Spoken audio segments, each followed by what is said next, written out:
Wonderful. Hello, everybody.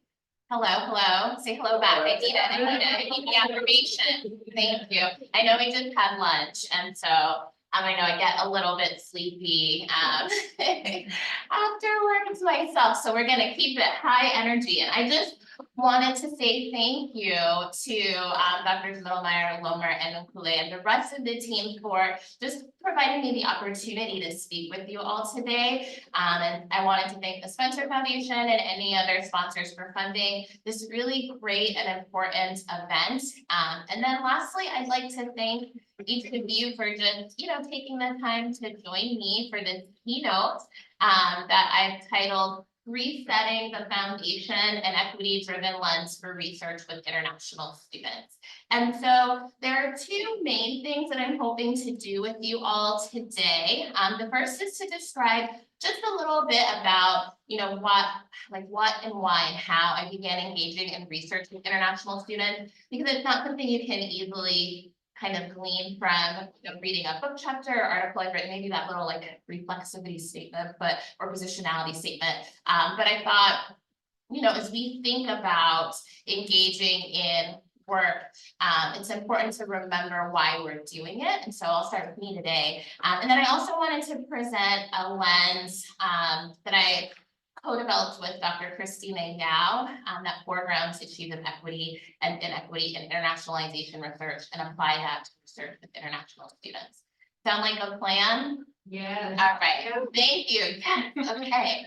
Then let's get going, and let me see if I can figure out the slides. Okay, so like I mentioned, I wanted to start a little bit about myself and my journey. I really believe strongly in the power of narratives, and that, we invest our time and energy in ways that, work for a purpose. And I try to be transparent about mine. And there are two real kind of reasons that kind of led me to beginning my work. And so I'm going to start with the why and kind of end with that how. So my research related to international students and immigrant students actually begins with my family and community and culture, which you see reflected on the screen. So I was born in the US and have a Caribbean heritage. My father came to the States actually for college. And interestingly enough, so did my husband. My spouse came from Kenya to the States to come to college. And so in my family, higher education has been a tool for mobility and migration. So you see my dad, my son, my spouse, and family, and culture. And so when I think about international students, it hits very close to home. And I've always thought about personally the experience of international students first stemming from my family. But when I began studying higher education, when I started my master's program in higher ed over 15 years ago, whenever I would read about student mobility and international students, I never saw the people I love reflected in that literature. So when I would look at literature about international students to the US, students from the Caribbean and Africa were very rarely discussed, if at all, in that literature. When I looked at the experiences of Black college students in the US, because again, that's the context I was studying in, they were never discussed as international or immigrant students. They were only discussed as multi-generational Black American students. But not just this idea of social identity being constructed very narrowly around international and immigrant students was what I was finding. I also felt like the humanity of international students was really constricted in the literature at that time, that so much of it was focused on adjustment and coping and trauma. And while those things are certainly part and parcel of many students' experiences, I think about my spouse talking about being on the rugby team when he was a college student. That's what he talks to me about his experience. I think about my dad talking about meeting my mom at a party. I also think about those other humanistic pieces of a student's experience that, again, I was not seeing reflected in the literature at that time. And really wanting to understand why Why were certain voices being left out? Why were certain experiences being left out? And I wanted to engage in research that took a different kind of layered perspective on understanding the experiences of international students, not because, well, I will say not because actually I wanted to ensure that the experiences were reflected more fully in the literature for the people that I love and care about, but also for all students, because we live in a data-driven and evidence-based society.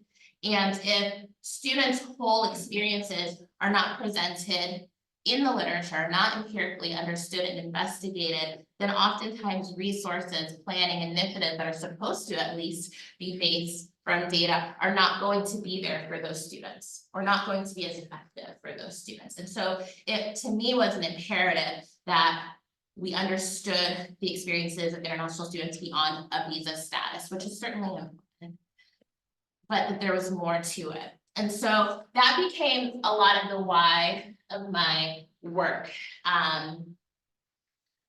And I think, as I mentioned to you all, that it's really important that sometimes, you know, my bio is read, and yes, I've written some things and whatever, but I think sometimes we have to get off the hamster wheel, just like the production, and come back to like, what are we doing our work for, to what end? So I'm actually going to present a question to you all.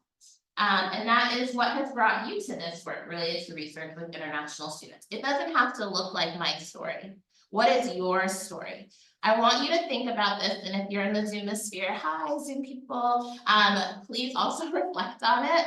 But what I want you to do if you're in this space is I also want you to turn to a neighbor and chat a little bit about it for a few minutes, okay? Because we're humanizing this space too.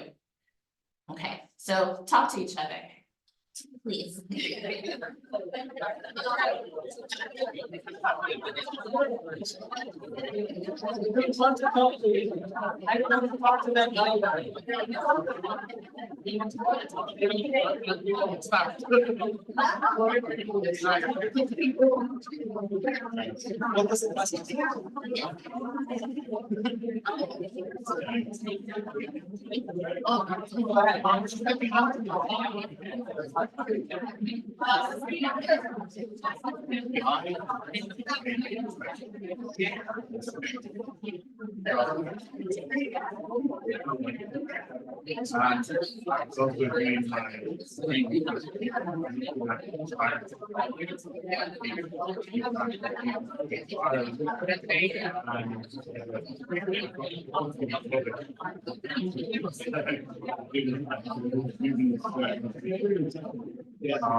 That student affairs background comes in handy every once. So thank you. I know there was not enough time to share everything.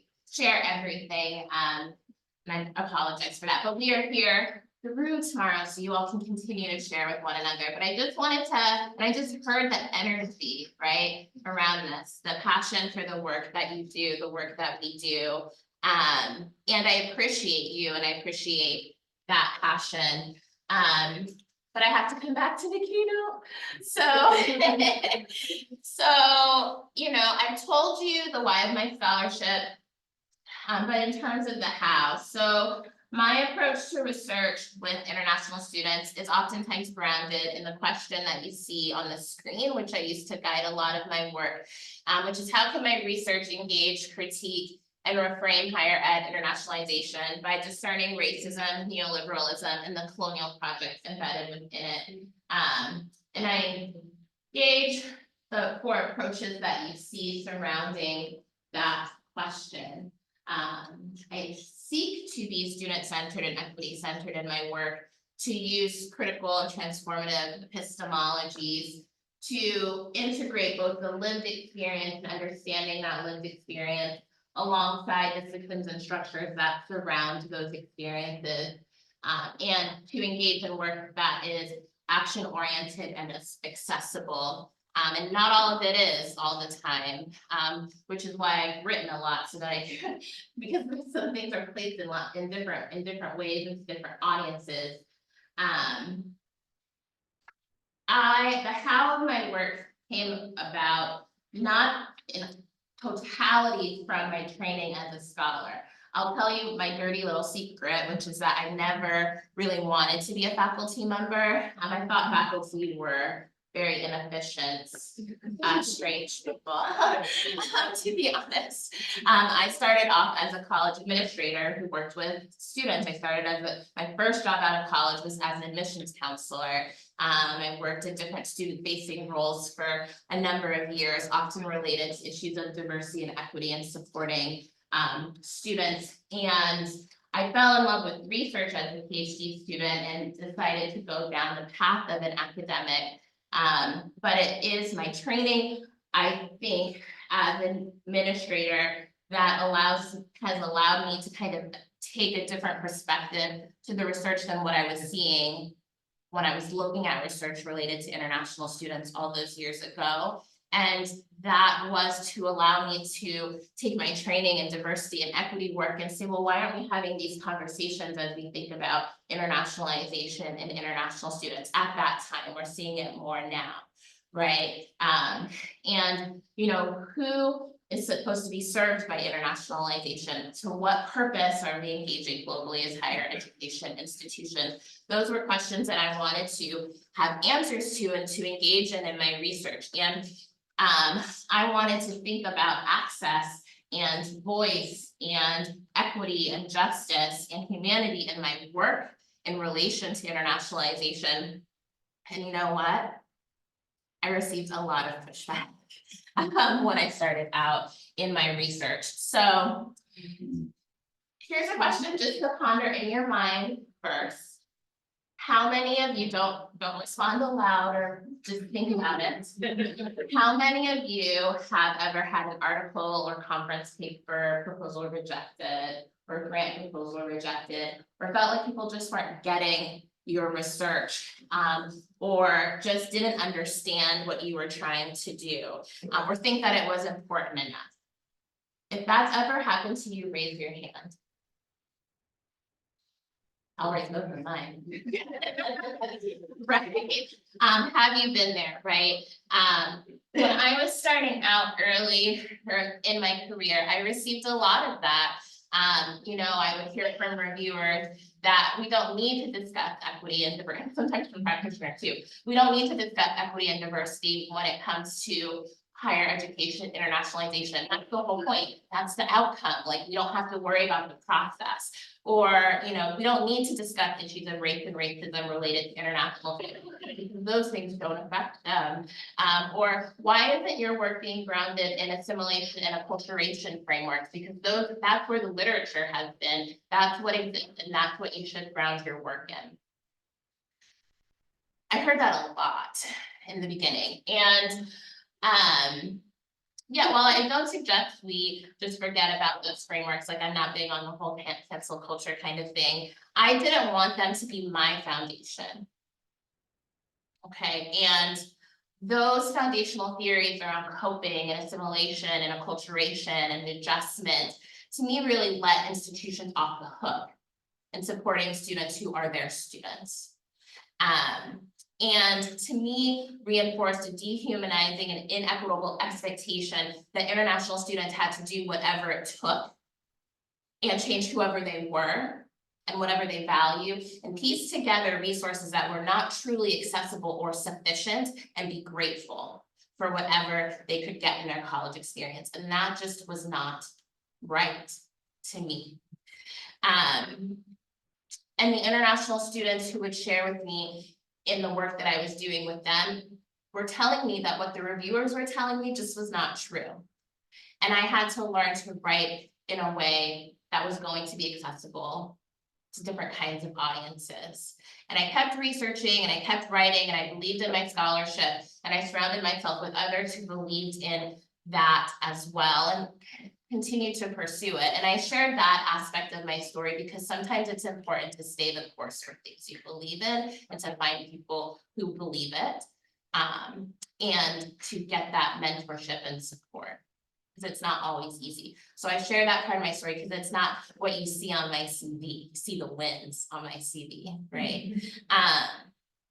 But over time, growing political nationalism, COVID, discriminatory acts against international students, changing enrollment numbers with international students, racist nativist travel bans, lots of news headlines that you see on the screen,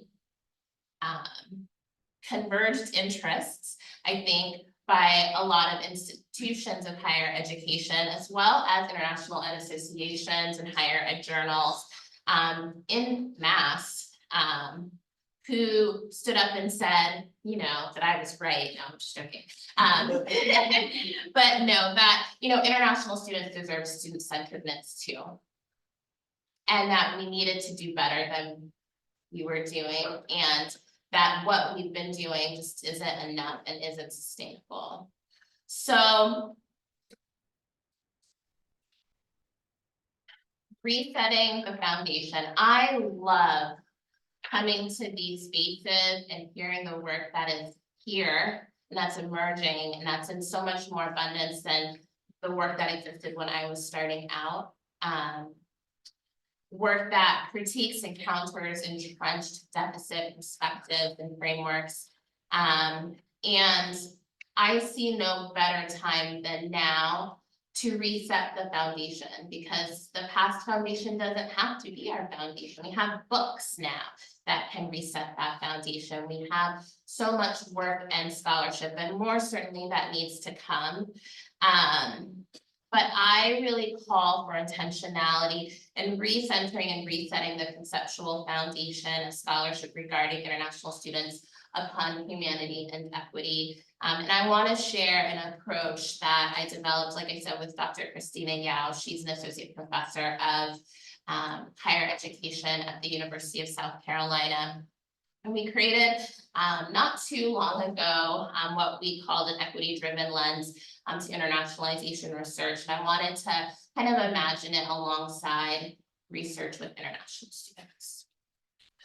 But first, what do I mean by equity? I really love Sakata's definition or conceptualization of it. And Sakata says that though our actions may be in accord with a set of rules, their results may be unjust. Educational equity should be construed as a check on the justice of specific actions that are carried out within the educational arena and the arrangements that result from these actions. And our development, Dr. Yao and I, of the equity-driven lens for internationalization is really meant to serve as a check on how scholars have constructed knowledge about internationalization. And like I said, today I'll focus specifically on international students. So this is the visual of it. And you know, what we assume through this lens is that education institutions and their processes are not neutral. And thus it's important to really be intentional about putting equity at the center of our research and practice and policy, I argue.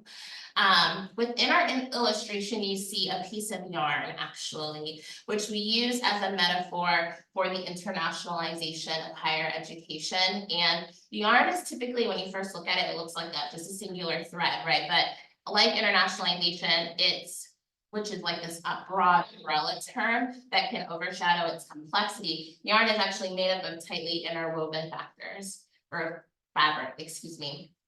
And internationalization similarly has all of these different components that are interconnected, multiple, complex in terms of processes, policies, people, practices, communities, organizations. And we developed 4 lenses that we discuss as magnifying internationalization and the equity or inequity present within it. And so these are the 4 lenses that I just put here for ease of readability, and I'll go deeper into them as I continue discussing, thinking about foregrounding ways in which research with international students can be intentionally equity oriented and equity aware. Yeah, so that's what I'll do. So here's the first one, which focuses on constructing and deconstructing internationalization.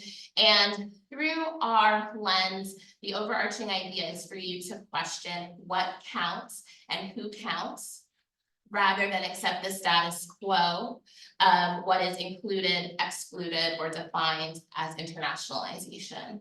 You know, I assume most of us working in the international and or higher ed space do not begin our careers intending to conduct work in ways that undermine issues of equity. But without alternatives, it can become all too easy to slip into such modes of action or inaction in decision making. And thus, we, Christina and I, really talk about the importance of routinized mindfulness about what is made visible or invisible, who is made center or periphery, what is made possible or impossible by the terminology, structures, processes, who we collaborate with, initiatives, etc.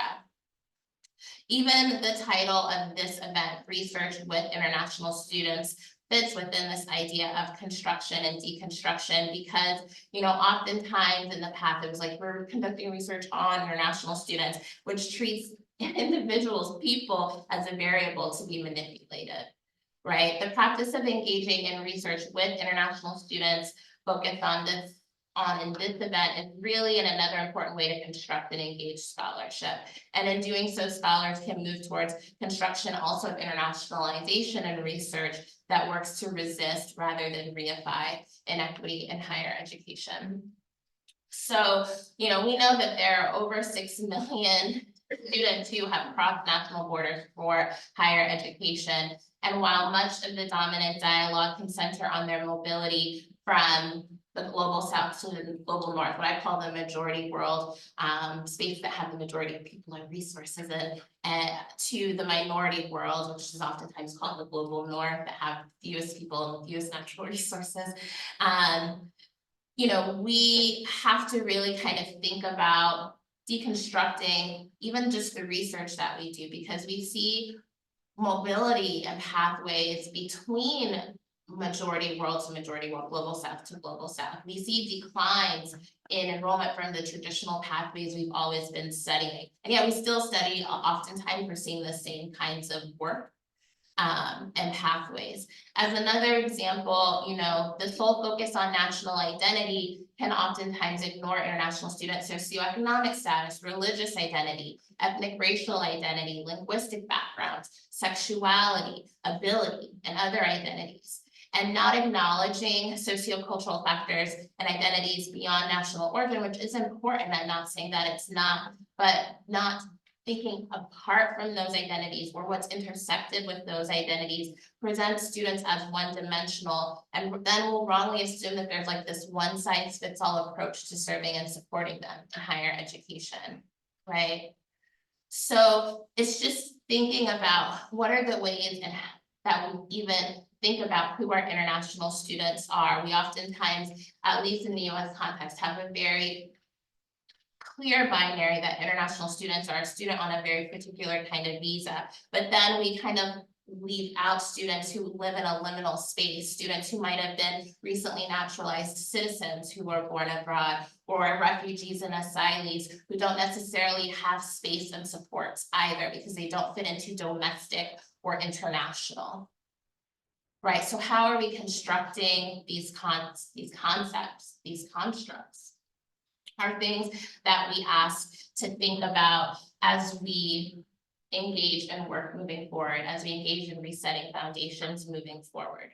Okay, how do experiences become less visible when we construct student demographic labels in overly simplistic and narrow ways, for example?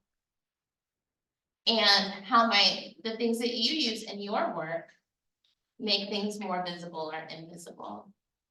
I don't pretend that I am like some angel person that does everything right when it comes to these issues. It's much easier said than done. It's much easier to pose a question than to do the work. And I don't get it right every time. The sooner you realize you are not going to get it right every time, the more you can focus on being reflective and doing the work, right? And recalibrating, but it takes reflection. Another layer of the lens is defining the socio-historical context. So Christina and I argue that current higher ed research policies and practices cannot be divorced from the social and historical events and ideologies of the past. And we believe that scholars and practitioners can journey towards equitable approaches to internationalization and research with international students by considering socio-historical contexts and how these contexts serve as foundations for current internationalization research and strategies. And we suggest that the use of a socio-historical context as a guiding principle can be a tool for critical knowledge production that acknowledges and engages with the past, taking into consideration larger structures, systems, values, and histories embedded in our scholarship and practice. Our research with international students can allow us to also interrogate how prior actions and ideologies may even permeate our current approaches to research and practice.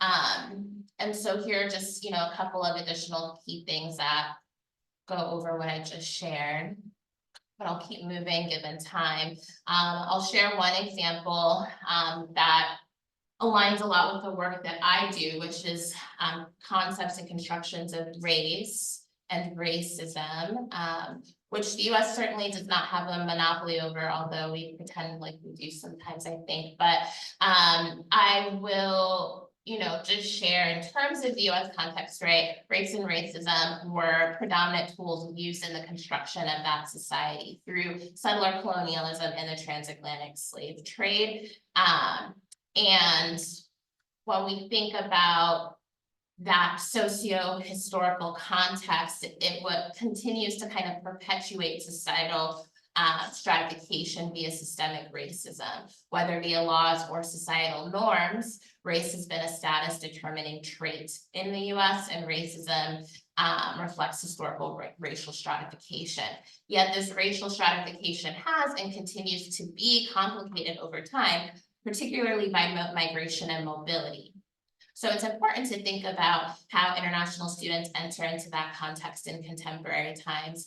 I've mentioned in my work that I oftentimes look at the experiences of African and African diaspora populations in higher education. And an international student, may tell me from Jamaica or from Ghana that, my Blackness as constructed in the US is not salient to me.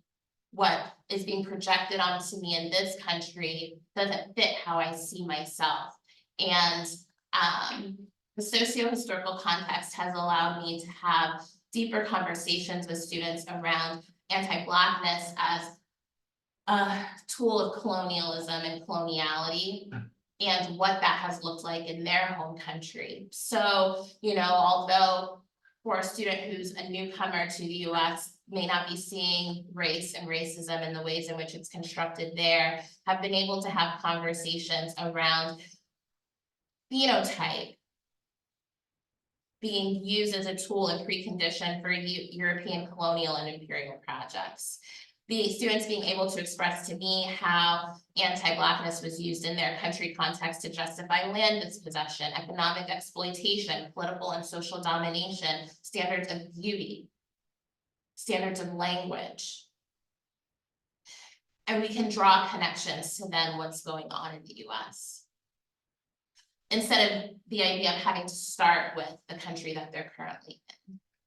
So just again, thinking through tools and ways in which to recenter the student experience versus layer my experience or lens onto them, but to be able to be in dialogue together with each other around some of these issues. I wouldn't want to talk about race and racism without also connecting to Asian history in the US, which began with the arrival of Chinese and Japanese immigrants, primarily for labor reasons, and settling on the West Coast of the US, which their arrival caused significant racism and hostility with white Americans at that time due to perceived employment competition. And the US government also explicitly discriminated against Asian people in their policies and practices during that history. Since the early 19th centuries, Asians have been kind of identified as being unable to assimilate, to cause competition, disease, and immorality alongside this model minority myth.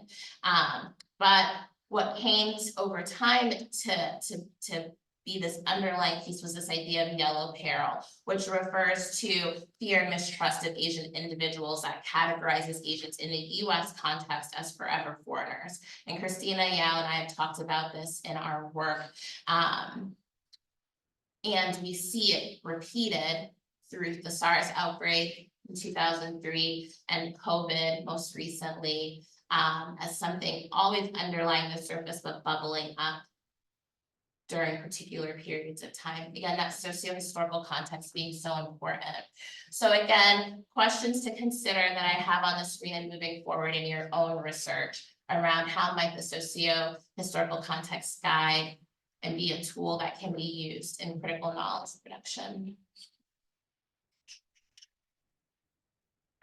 connections to contemporary forces of globalization. So, internationalization is heavily driven by the global structures and systems that privilege the needs of what is considered oftentimes, again, the global north or the minority world. And thus researchers, in my perspective, should consider how contemporary forces of globalization affect research policies, et cetera, related to international students. And like I said, I really like to situate my work around lived experience, but I think it's also so important to be attuned to what's happening politically and in the policy world, to be attuned to what's happening economically. All of those things are drivers of what then the choices that are provided to people like students and engaging in the higher ed system, right? And so we really kind of talk about the importance of the forces of globalization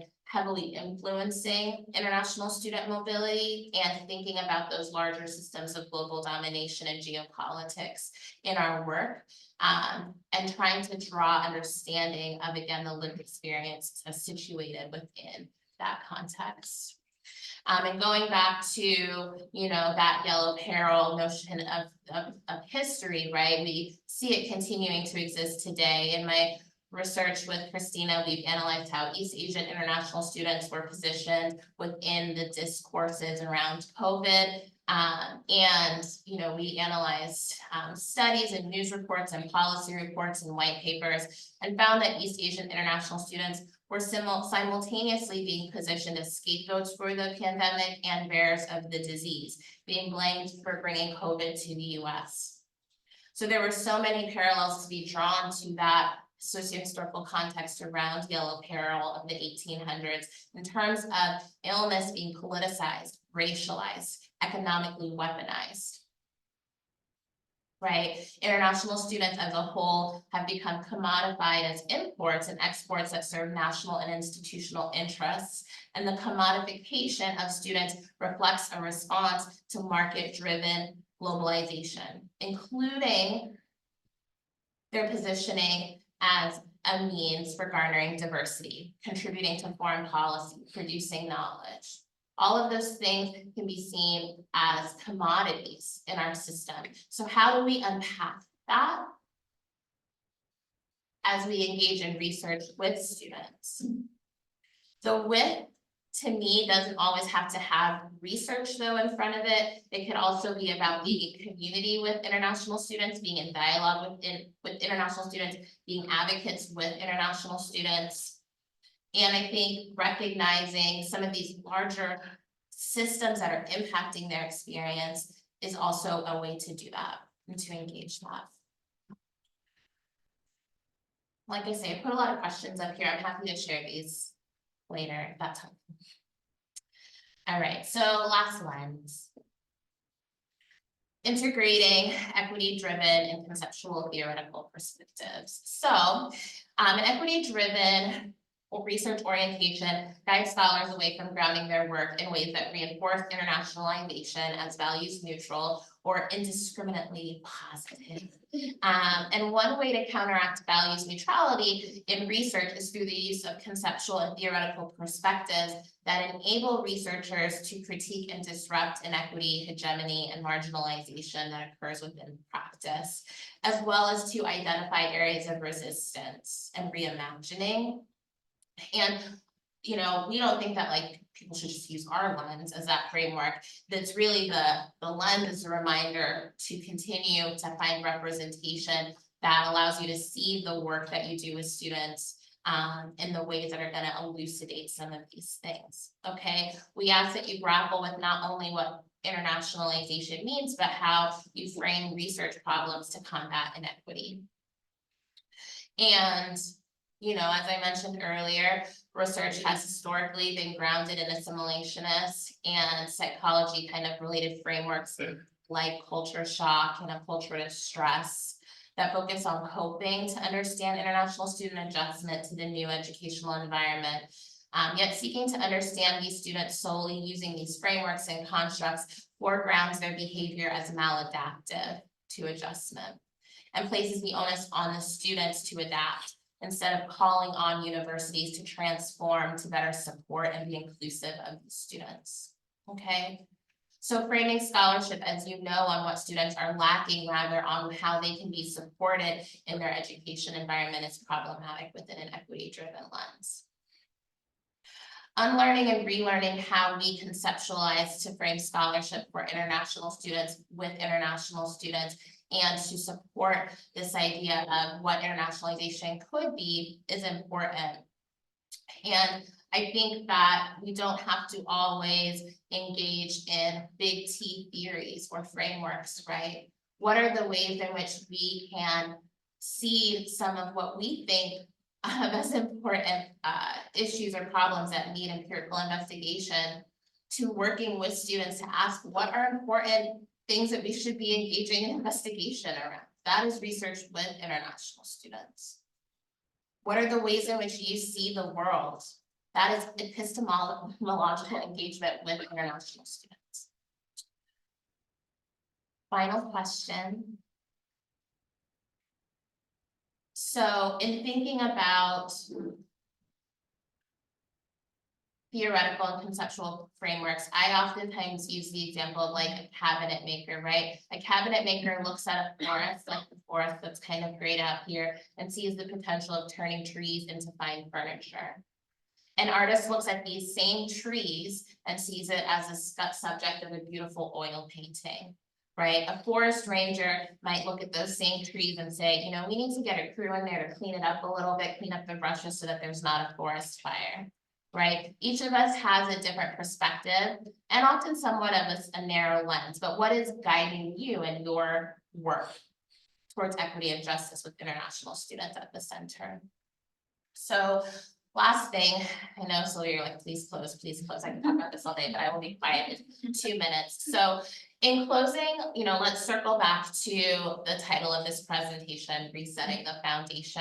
As we engage our research, it will be important to continue to grapple with not only what internationalization actually means today, but also how are we framing research problems? What are the questions we're asking? And who or what do those questions serve and center? Who are we citing in our work, and what methodological practices are we engaging that might reify hegemonic discourses or resist them in our work? We are seeing more and more international students and scholars publishing. Let's cite that work, right? How do we continue to learn and grow while doing the work? Who do we seek mentorship and support from in our work? And who do we take the time to mentor and support in their and our work? I'd argue that it's important to consider how our research can be useful and in service to communities. I've never wanted my research to sit on a shelf. So, you know, in becoming a faculty member, I resisted it for a while, but have said that, you know, now it's important to be in service and in collaboration with people doing the practice and doing the engagement. And utility can look differently in lots of different ways, whether it's partnerships with students, practitioners, and researchers to pursue scholarly inquiry and or implementation of evidence-based findings. It can look like something that I've been doing lately is when I write a piece, I write implications to the students. I know that they may not pick up a journal article, but it holds me accountable to processing that through and figuring out ways in other spaces to enact those implications. I don't just write implications for research and practice and policy anymore, right? So it's just kind of rethinking and reimagining what we can do in our work. And I encourage us at this conference to be reflective of this type of engagement. And it's great to see that as part of the agenda that, you know, we'll be sharing more in further dialogue. And so, you know, let's continue to work on ourselves and work together to reset the foundation. And thank you all for resetting the foundation in your own work, because I've really just been hearing so much of that today, and just continuing to learn from and with one another today and beyond. So thank you.